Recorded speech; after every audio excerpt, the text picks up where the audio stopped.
खालनपुर गांव समुद्र के बीचों बीच बसा हुआ था। वहाँ के लोग मछलियाँ बेचकर ही अपना जीवन यापन करते थे। उसी गांव में मोहिनी अपने माँ बाप के साथ रहा करती थी। उसके माँ बाप मोहिनी की हरकतों से बहुत दुखी रहते थे, क्योंकि मोहिनी थोड़ी बेअकल और आलसी थी। अरे ओ बेअकल लड़की, मैं खेतों में गेहूं काटने जा रही हूँ। शाम होने से पहले समुद्र से कुछ मछलियाँ पकड़ लाना। आज मौसम पता नहीं कुछ अजीब सा लग रहा है। क्या माँ, रोज खाना मैं बनाऊं, घर के सारे काम मैं करूं और मछलियाँ भी मैं ही पकड़ूं। थोड़ा तो तरस खाओ मुझ पर। चुपचाप से वही कर जो कहा गया है। इतने सारे काम गिना दिए और एक भी ठीक से करना नहीं आता। इतना कहकर मोहिनी की माँ गायत्री खेतों में फसल काटने चली जाती है और मोहिनी अपनी माँ की बातों को नजरअंदाज करके वापस सो जाती है। कुछ घंटों की नींद के बाद जब वो जागती है तो देखती है कि शाम हो गई है। अरे बाप रे बाप, इतने जल्दी शाम हो गई। मोहिनी बेटा, अपनी भलाई चाहती है तो जल्दी से भाग। माँ के आने से पहले मछलियाँ पकड़कर जल्दी से आ जा। मोहिनी भागते हुए समुद्र की ओर जाती है, लेकिन जैसे कि उसकी माँ ने उसे चेतावनी दी थी, आसमान में काले गहरे घने बादल छा गए। अरे बादल भैया, थोड़ा तो सब्र कर ले। बस मुझे थोड़ी सी मछलियाँ पकड़कर घर ले जाने दे, उसके बाद तो फट जाना। ऐसा कहते हुए मोहिनी समुद्र के पास पहुँच जाती है। इधर मोहिनी की माँ उसे पूरे घर में ढूंढने लगती है। मोहिनी, ओ मोहिनी। मोहिनी दीदी तो समुद्र में मछलियाँ पकड़ने गई है। हे भगवान, ये लड़की आखिर मेरी बात क्यों नहीं सुनती। ऐसे घोर अंधेरे काले बादल तो तब आते हैं जब उसे आना होता है। किसे आना होता है काकी? गायत्री कुछ भी नहीं कह पाती। थोड़ी देर बाद मौसम शांत हो जाता है, जिसकी वजह से मोहिनी थोड़ी मछलियाँ पकड़ लेती है और उन्हें घर ले जाने लगती है। तभी उसकी कुछ सहेलियाँ उसे बेवकूफ बनाकर मछलियाँ लेने की योजना बनाती हैं। अरे अरे मोहिनी, ये मरी हुई मछलियाँ कहाँ ले जा रही है? अरे हट कविता, आज मेरा तुमसे बात करने का बिल्कुल भी मन नहीं है। मुझे पहले ही बहुत देरी हो गई है। अगर सही समय पर मछलियाँ लेकर घर नहीं पहुँची ना, तो मेरी माँ मेरी हड्डी पसली तोड़ देगी। देख मोहिनी, अगर तू घर पहुँच भी गई ना, तो भी आज तेरी हड्डियाँ टूटने से तुझे कोई नहीं बचा सकता। क्यों? मैंने ऐसा क्या किया? अरे मेरी बेअकल सहेली, भला क्या मरी हुई मछलियों को कोई पका कर खाता है? देख जरा, तेरे पास तो एक भी जिंदा मछली नहीं है। हाँ सविता, ये तो तुमने बहुत पते की बात की। अगर मैं इन मरी हुई मछलियों को माँ के पास ले गई, तो वो तो इन्हें कुत्तों को खिला देगी। लेकिन सविता, अब तो मेरे पास दोबारा मछलियाँ पकड़ने का समय ही नहीं है। अब तो मैं पूरी तरह फंस गई। अरे जब तेरी सहेलियाँ तेरे पास हैं, तो तू इतना क्यों फिक्र करती है? एक काम कर, ये सारी मछली हमें दे दे और इसके बदले मैं तुझे एक जिंदा मछली देती हूँ। मोहिनी अपने दोस्तों की बातों में बहुत ही आसानी से फंस जाती है और वो एक जिंदा मछली लेकर घर की ओर जाने लगती है। ये सारी घटना पेड़ के पीछे छुपा एक सुंदर नवयुवक देख रहा था और वो सोचता है, इससे बड़ी बेअकल लड़की तो मैंने अपने जीवन में नहीं देखी। भला पानी के बाहर कौन सी मछली जिंदा रहती है? खैर, मुझे ऐसे इंसान की तलाश थी। इसे मैं आसानी से अपने जाल में फंसा सकता हूँ। चंद्रेश मोहिनी का पीछा करने लगता है और उसके घर पहुंच जाता है। माँ, ओ माँ, देख मैं मछली लेकर आ गई। ये क्या, बस एक मछली? अरे क्या बताऊँ माँ, रास्ते में आते समय सारी मछलियाँ मर गई थी, तो तो मेरी सहेलियों ने उन मछली के बदले मुझे ये जिंदा मछली दे दी। देख माँ, किया ना मैंने अकल वाला काम। तू तो ऐसे ही मुझे बेअकल कहती रहती है। गायत्री अपनी बेटी की ऐसी मूर्खता देखकर बहुत ही क्रोधित हो जाती है। आज तो तूने हद कर दी मोहिनी, इतनी बेवकूफ तू कैसे हो सकती है? आज तो तुझे मैं बिल्कुल खाने नहीं दूंगी। निकल जा मेरे घर से, तभी अकल आएगी तुझे। इतना कहकर गायत्री घर के दरवाजे बंद कर लेती है और मोहिनी दुखी होकर वापस समुद्र की ओर जाने लगती है। यही सही मौका है इस लड़की की मूर्खता का फायदा उठाने का। मोहिनी समुद्र के पास बैठी हुई थी, तभी चंद्रेश मौका पाकर उसके पास जाता है। कैसी हो होशियार लड़की? मुझे तो सब लोग बेअकल बोलकर मेरा मजाक उड़ाते हैं, लेकिन तुम पहले इंसान हो जो मुझे होशियार कह रहे हो। लगता है इस गांव में नए हो तुम। वैसे कौन हो तुम? जी मेरा नाम चंद्रेश है और मुझे मेरे माँ बाप ने घर से निकाल दिया है और मैं तब से एक आश्रय के लिए भटक रहा हूँ। तुम मुझ गरीब को अपने घर के किसी कोने में छोटी सी जगह दे दोगी तो तुम्हारा बहुत आभार रहेगा। अरे मेरे घर में मुझे ही नहीं रहने दिया तो मैं तुम्हें कहाँ से आसरा दे दूँ? मैं तो खुद ही आज रात के लिए आसरा ढूंढ रही हूँ। लेकिन तुम्हें क्यों घर से निकाल दिया?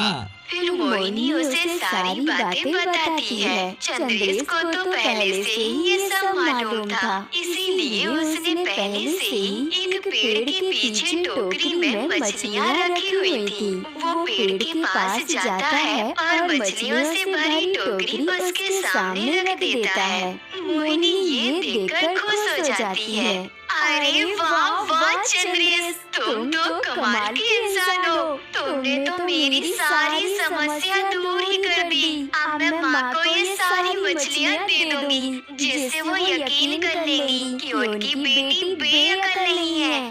तो क्या अब तुम मुझे अपने घर में रहने की जगह दोगी? मोहिनी सोच में पड़ जाती है और फिर सोचते हुए बोली, देखो तुमने मेरी मदद तो की है तो मैं तुम्हें अपने घर में तो रहने दूंगी, पर मेरी एक शर्त है कि तुम्हें मेरी ऐसे ही मदद करनी होगी जिससे मेरी माँ को लगे कि मैं सचमुच अक्लमंद हो गई हूँ। चंद्रेश शर्त के लिए मान जाता है और दोनों वापस घर के लिए निकल पड़ते हैं। जल्दी ही वे अपने घर पहुँच जाते हैं। मोहिनी बाहर से अपनी माँ को आवाजें लगाने लगती है।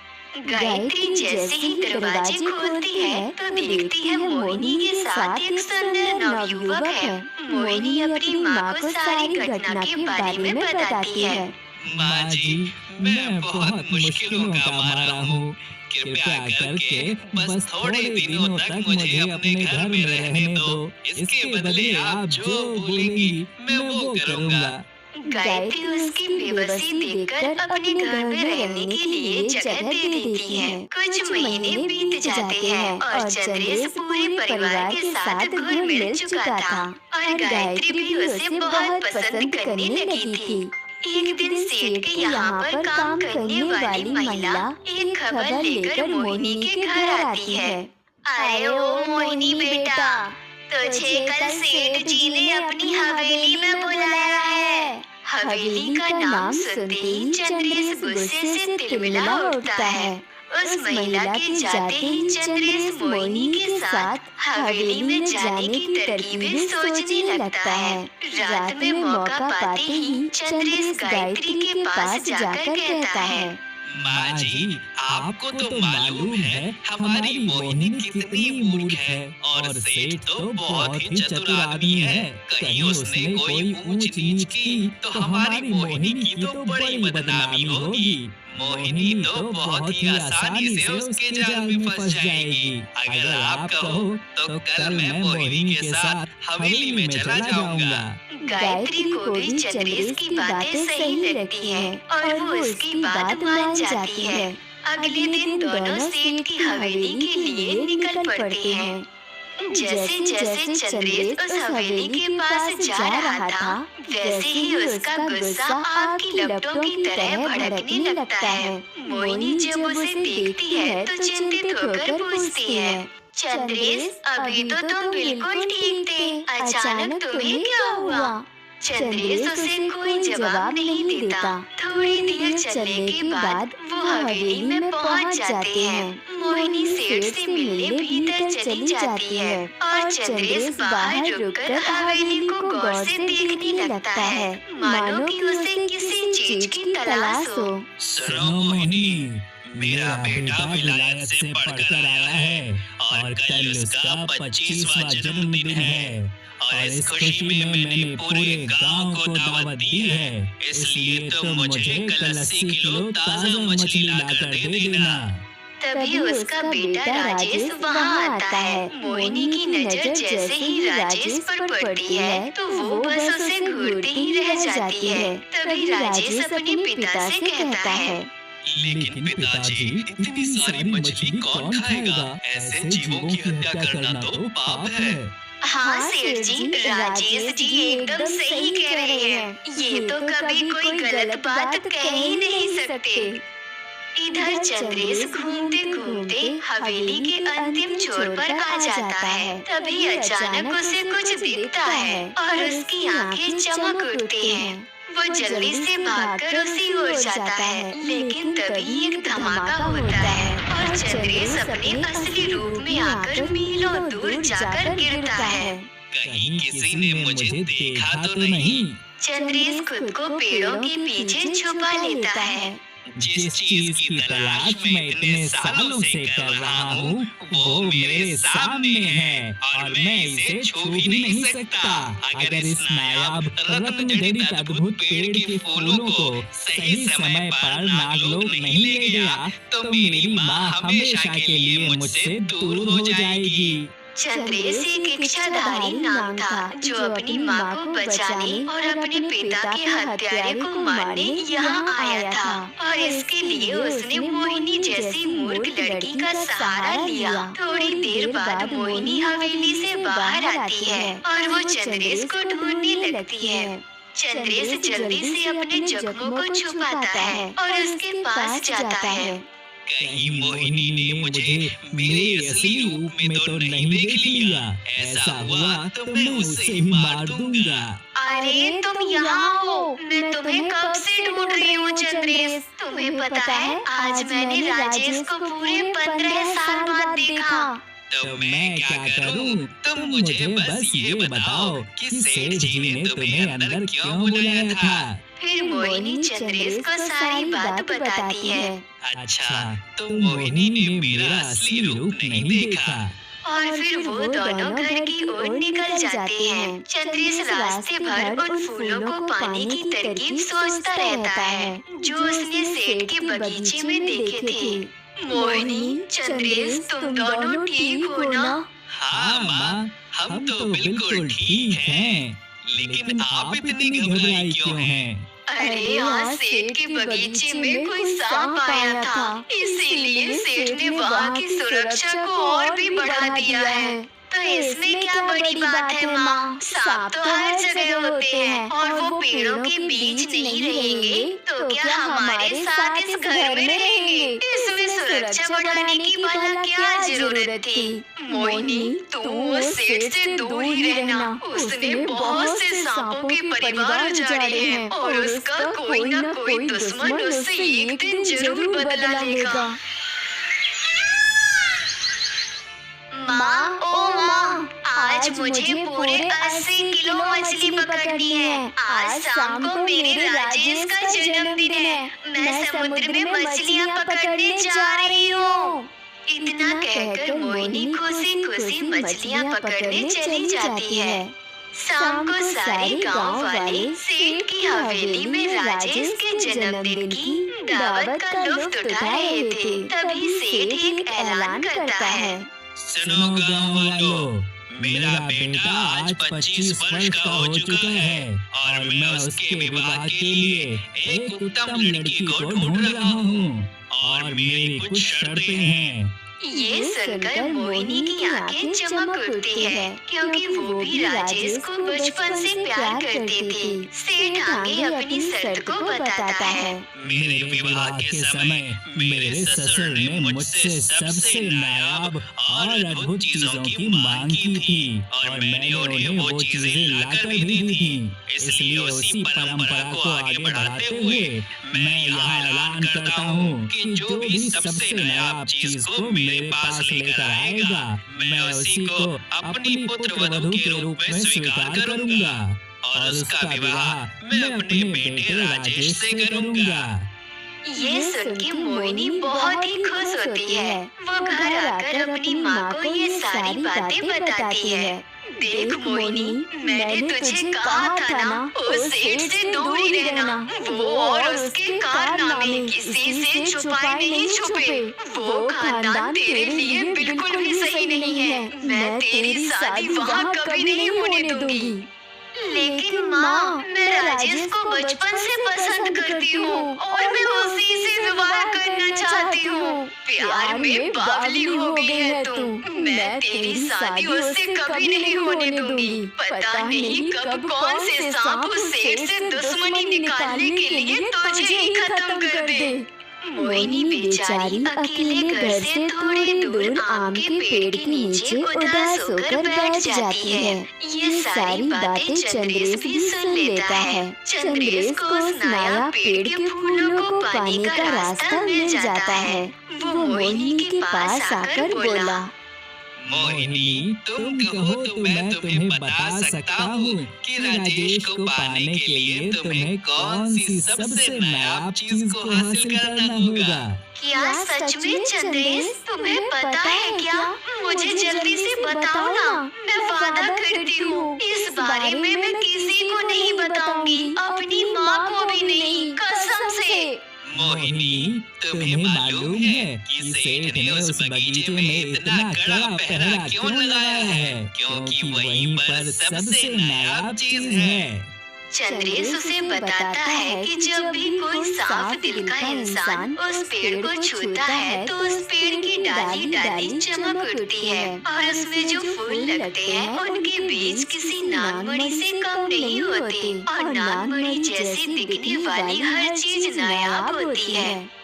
मोहिनी, क्या तुम उन फूलों को लेकर आ पाओगी? क्योंकि ये काम जोखिम भरा है और अगर सेठ को पता चला तो वो तुम्हें जान से मार देगा। मैं राजेश से विवाह करने के लिए कुछ भी कर सकती हूँ। 2 दिन बाद समारोह होने वाला है और सभी लोग अपने द्वारा लाए गए नायाब चीजों को सेठ जी को दिखाएंगे।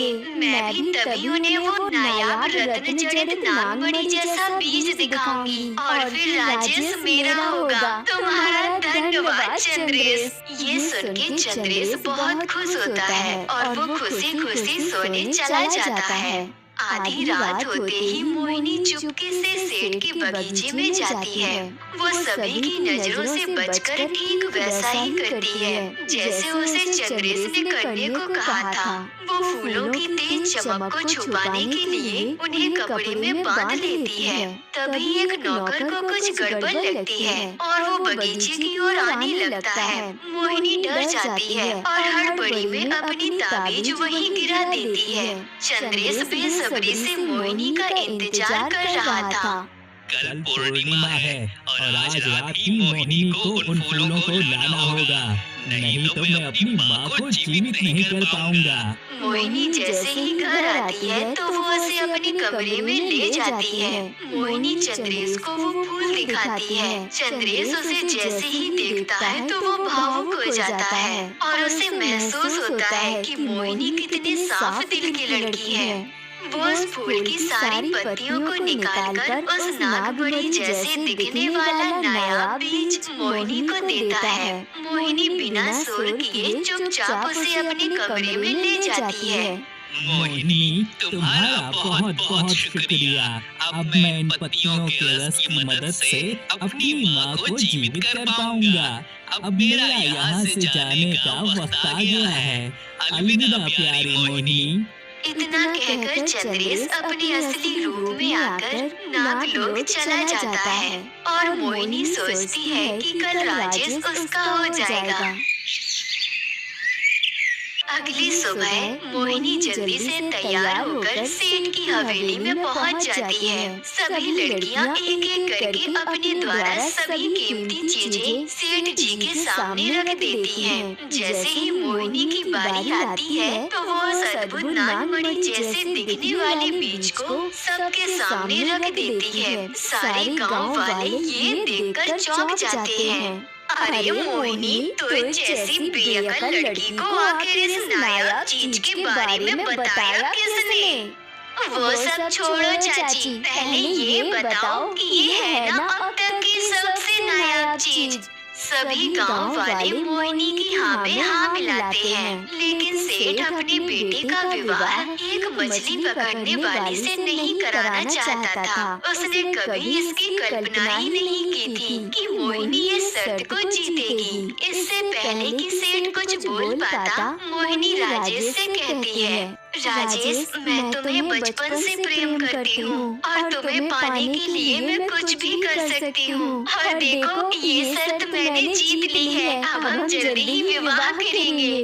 तू तो कौड़ी की मछुआरिन बड़ी आई मुझसे शादी करने। कान खोलकर सुन ले मोहिनी, मैं तुझसे कभी शादी नहीं करने वाला। तेरे जैसे लोगों को तो मैं अपनी जूती के नीचे भी नहीं रखता।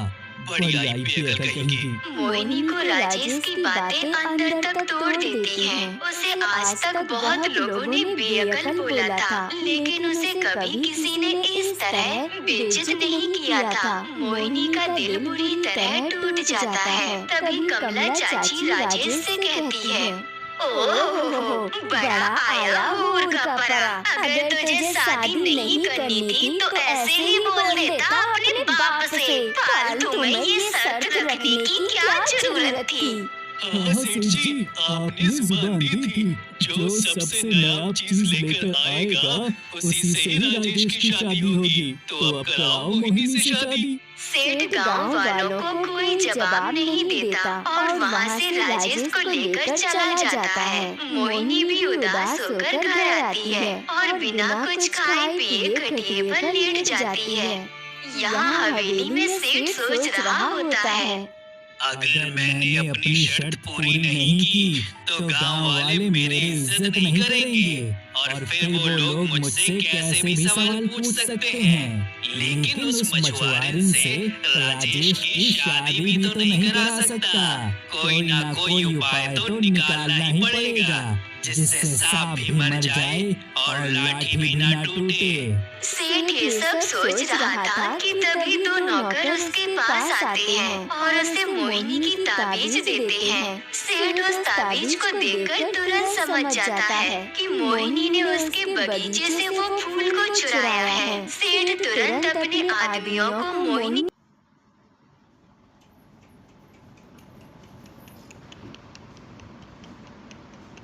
चीख सुनाई देती है। वो जल्दी से बाहर जाती है। देखो देखो गांव वालों, मैं अपनी बेटी की शादी इससे करवाने की सोच रहा था, लेकिन ये तो चोरनी निकली। फिर सेठ गांव के लोगों को उस नायाब फूलों के बीज के बारे में बताता है कि कैसे मोहिनी ने रात के अंधेरे में उसे चुराया था। देखा देखा गांव वालों, मैंने तो पहले ही कहा था, ये बेअकल लड़की भला कैसे इतनी कीमती चीज को परख पाएगी। तभी गांव का एक आदमी मोहिनी से पूछता है, मोहिनी, लेकिन तुम्हें नायाब फूलों के बारे में बताया किसने? पूरे गांव में तो किसी को भी ये बात मालूम नहीं थी कि सेठ के बगीचे में ऐसी भी कोई नायाब चीज थी। गोपाल की बात सुन के सेठ भी सोच में पड़ जाता है, क्योंकि ये रहस्य तो उसकी माँ के अलावा और किसी को नहीं पता था और उसकी माँ को मरे हुए तो बरसों बीत चुके थे। ए लड़की, सच सच बता, तुझे इसके बारे में किसने बताया? वरना तेरी माँ को कारागार में डाल दूंगा। मोहिनी बहुत ही डर जाती है और अपनी माँ को बचाने के लिए सारा सच सेठ को बता देती है। मोहिनी जल्दी से चंद्रेश के कमरे में जाती है और वहाँ वो देखती है कि चंद्रेश जा चुका है। मोहिनी डरते हुए बाहर आती है और सेठ को सारी बात बताती है। अच्छा, मुझसे झूठ बोलती है, तेरी इतनी हिम्मत। मैं ये ऐलान करता हूँ कि आज से तुझे इस गांव से निकाला जाता है और अगर तू वापस इस गांव में आई तो तुझे वहीं मार दूंगा। सेठ इतना कहकर वहाँ से चला जाता है और मोहिनी गांव को छोड़कर जाने लगती है। ओ मेरी मोहिनी, मैं भी तेरे साथ चलती हूँ, भला तेरे बिना मैं यहाँ क्या करूँगी। नहीं माँ, आप यहीं रहो, मुझे चंद्रेश को ढूंढना है। मुझे इस बात का पता लगाना है कि आखिर जो बात पूरे गांव में किसी को नहीं पता, वो उसे कैसे पता थी। और अगर उसे ये सारी बातें पहले से पता थी तो इसका मतलब उसने मेरे साथ ही जानबूझकर किया। मोहिनी चंद्रेश को ढूंढने गांव से बहुत दूर आ जाती है। दूसरी तरफ चंद्रेश को मोहिनी की बहुत याद आ रही थी। इतना समय उसके साथ रहने के बाद कहीं न कहीं वो मोहिनी की मासूमियत देखकर उसे पसंद करने लगा था। चंद्रेश की माँ उसे परेशान देखकर उसके पास आती है।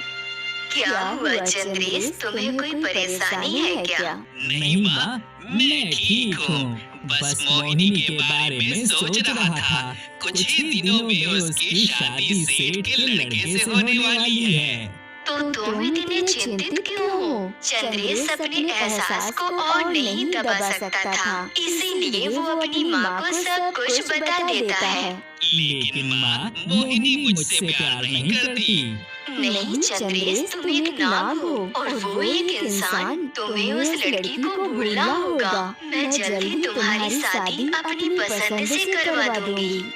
इतना कहकर नाग माता वहाँ से चली जाती है। लेकिन चंद्रेश का मन अभी भी मोहिनी के ख्यालों में डूबा हुआ था। वो अपनी माँ को बिना बताए मोहिनी के घर जाता है। उसे देखकर मोहिनी की माँ उसे रोते हुए सारी घटना बताती है।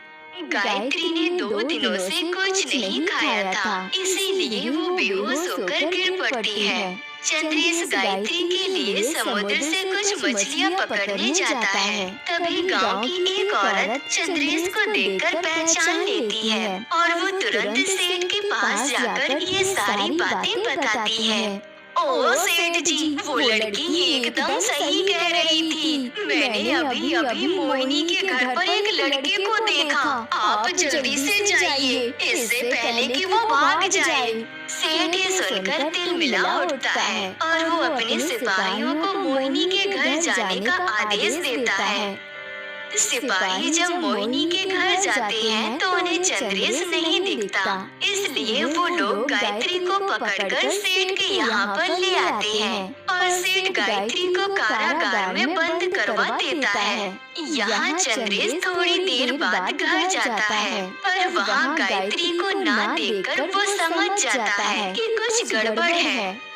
रात होती है, सेठ अपने बिस्तर पर सो रहा था। तभी चंद्रेश अपने असली रूप में सेठ को डसने जाता है। थोड़ी देर बाद सेठ की चीखों को सुनकर सिपाही उस कमरे में आ जाते हैं, लेकिन तब तक सेठ अपना दम तोड़ चुका था। सेठ के पैरों में सांप के काटने का निशान देखकर पूरे गांव में हंगामा मच जाता है कि सेठ जी को किसी सांप ने डस लिया है। चंद्रेश को अब एहसास होता है कि गांव से निकलना तो बहुत ही मुश्किल है, इसलिए वो हवेली के अंदर कमरों की तरफ जाता है। तभी उसकी नजर गायत्री पर जाती है। वो तुरंत गायत्री के पास जाता है और उन्हें वहाँ से आजाद करता है।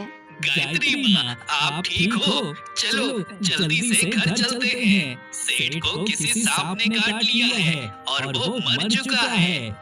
गायत्री चंद्रेश के साथ घर आ जाती है। यहाँ मोहिनी लगातार चंद्रेश को ढूंढे जा रही थी। वो एक बड़े से बरगद के पास बैठकर आराम करने लगती है।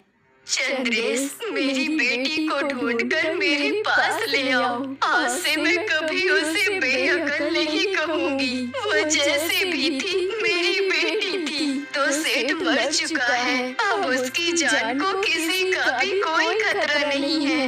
लेकिन माँ, वो किस दिशा में गई है? बेटा, वो तुझे ढूंढने गई थी। जिस दिशा से तुम आया था वो उसी दिशा में गई है। चंद्रेश बिना देरी किए मोहिनी को ढूंढने चला जाता है, लेकिन उसे मोहिनी कहीं नहीं मिलती।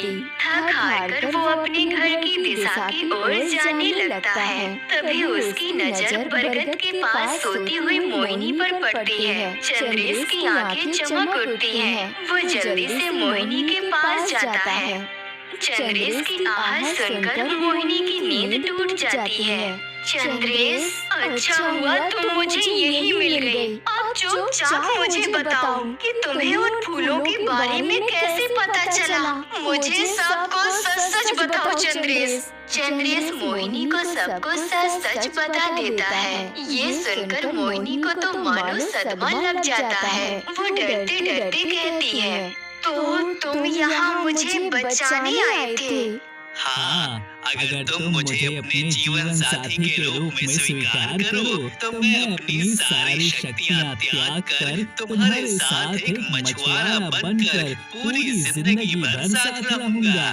मोहिनी सोचती है कि राजेश उसे पैरों की जूती समझता था और चंद्रेश उसके लिए अपनी सारी जिंदगी को खतरे में डाल रहा है। मोहिनी अपना सर हाँ में मिलाते हुए शर्माती है। चंद्रेश खुश होते हुए उसे कहता है, मोहिनी, तुम वापस गांव जाओ। सेठ अब मर चुका है तो तुम्हें कोई खतरा नहीं है। मैं अपनी शक्तियों को त्याग कर कल सुबह तुमसे मिलने आऊंगा।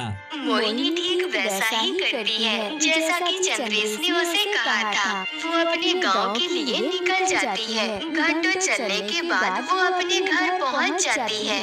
गायत्री उसे देखकर बहुत ही खुश होती है। मोहिनी अपनी माँ को सारी बात बताती है और कल सुबह का इंतजार करने लगती है।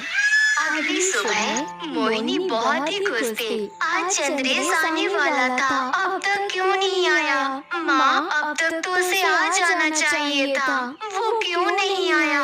अरे सब्र कर, आ जाएगा। एक काम कर, तू वहीं पर जा जहाँ उसे पहली बार तूने देखा था। मोहिनी को अपनी माँ की बात सही लगती है और वो समुद्र की ओर जाती है जहाँ पर वो पहली बार चंद्रेश से मिली थी। कुछ समय बाद चंद्रेश भी वहाँ आ जाता है और मोहिनी को पीछे से आवाज देता है, अरे तुम्हें आने में इतनी देरी क्यों हो गई? सब कुछ ठीक है न चंद्रेश? अपनी शक्तियों को त्यागने के बाद तुम्हें कहीं दर्द तो नहीं हो रहा? नहीं मोहिनी, मैं बिल्कुल ठीक हूँ और आज से मैं तुम्हें छोड़कर कहीं नहीं जाऊंगा।